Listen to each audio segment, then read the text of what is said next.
اللہ روزے میں دیکھنا چاہتا ہے کہ میرا بندہ میرے کہنے پہ جو چیزیں حلال ہیں ان کو بھی چھوڑتا ہے کہ نہیں چھوڑتا. تو جب اس نے ان کو چھوڑ دیا تو پھر حرام کیوں نہیں چھوڑے گا؟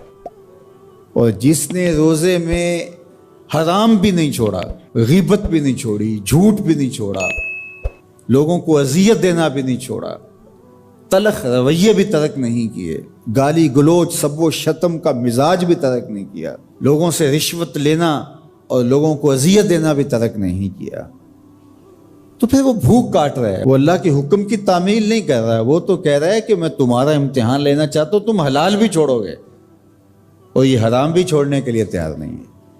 تو پھر وہ روزہ ہی نہیں. ہم ہر سال مشق کرتے ہیں، ماہ سیام گزر جاتا ہے، پھر جہاں کھڑے ہوتے ہیں وہیں کھڑے ہوتے ہیں، جبکہ روزہ تو 1 مہینے کی ٹریننگ ہے.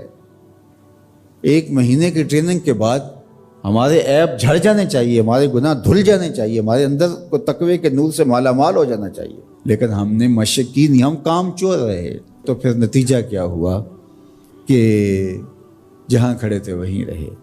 روزے کا مقصد اتقاء کو پیدا کرنا ہے، اور ہر وہ کام جو اللہ کی ناراضگی کا ذریعہ ہے اس کو ترک کرنے کا نام تقویٰ ہے.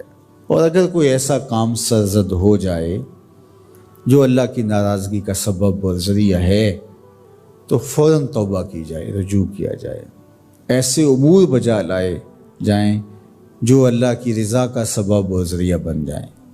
حضور نے ارشاد فرمایا، حضرت معاذ بن جبل رضی اللہ تعالی عنہ سے مروی ہے، اتق اللہ حیث ما کنت، تو جہاں بھی رہے اللہ سے ڈرتا رہے، خلوت میں ہو، جلوت میں ہو، گھر میں ہو، مسجد میں ہو، بازار میں ہو، تنہائی میں ہو، ہجوم میں ہو، جہاں بھی تو رہے اللہ سے ڈرتا رہے.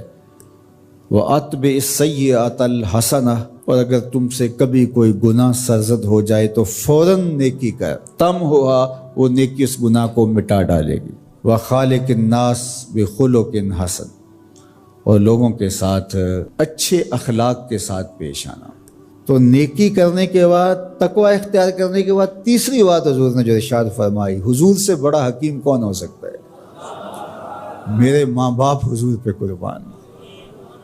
یہ ہوتا ہے، تھوڑی نیکیاں کر کے لوگ پھول جاتے ہیں، تھوڑی سی پرہیزگاری اختیار کر لی تو سمجھے کہ ہمارے جیسا زمانے میں کوئی نہیں ہے. کوئی کارنامہ سر انجام دے دیا، کوئی کام ہو گیا تمہارے ہاتھ سے تو تم لوگوں کے ساتھ بدتمیزی کرنے لگ جاؤ. تو یہ تو ہمارا دین نہیں کہتا.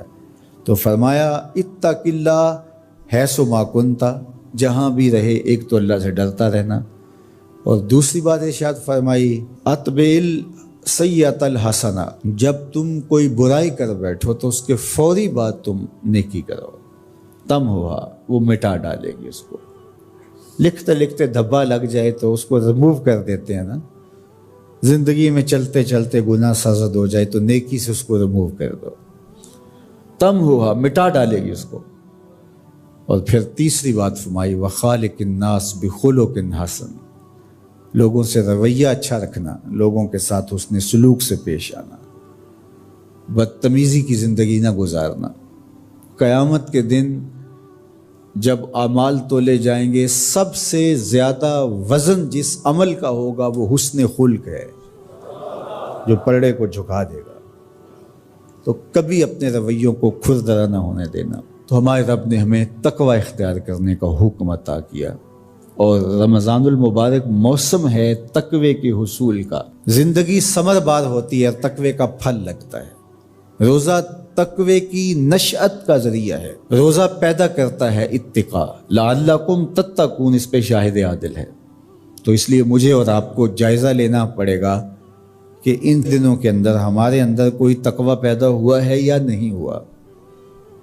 میں اپنا جائزہ لوں اور آپ اپنا اپنے اندر ہی جائزہ لیں. ہم نے بھوک کاٹی ہے، پیاس گوارا کی ہے، رات تراویح بھی پڑھتے ہیں، تو کیا کوئی فرق پڑا؟ کوئی اتقاء کا نور نصیب ہوا؟ اگر نصیب ہوا ہے تو پھر مزید کوشش کیجئے بقیہ دنوں میں مزید نور نصیب ہو اور اتقاء کے اجالے حقیقت میں ہم پالیں. اور اگر وہیں کے وہیں کھڑے ہوئے ہیں، کوئی فرق نہیں سوائے بھوک اور پیاس کاٹنے کے اور یہ ذہنی تاثر کہ ہم روزہ رکھ رہے ہیں، اس کے علاوہ میں کوئی فرق نہیں ہے، ہمارے باطن میں کوئی تبدیلی نہیں آ رہی، تو پھر ہمیں دیکھنا پڑے گا پیچھے مڑ کے کہ ہمارے روزے بے روح اور بے نور کیوں ہیں، ہمیں اس پر توجہ دینی پڑے گی۔